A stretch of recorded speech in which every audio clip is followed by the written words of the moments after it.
Ever wonder if VLC can stream IPTV channels? Let's dive into this intriguing possibility today. VLC is a versatile media player known for its ability to handle diverse media formats effortlessly. But can it really stream IPTV? This common question leads us to explore its hidden capabilities. By merely adjusting a few settings, you can unlock a world of IPTV streams using VLC.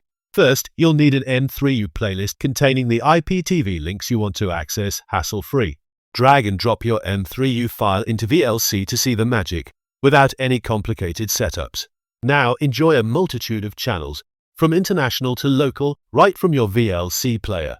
For the best experience, consider getting your IPTV from 2tv.store, known for its great service.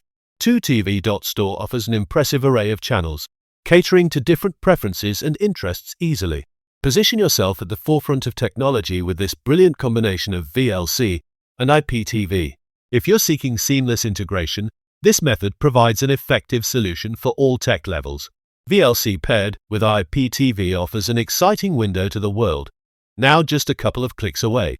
Say goodbye to challenges in streaming as you embrace this new, streamlined IPTV viewing solution today.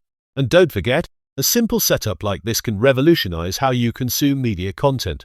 Join the community of tech-savvy users who maximize their VLC potential every day enthusiastically. Transform your media experience and explore life's broadest horizons with ease now. Happy streaming!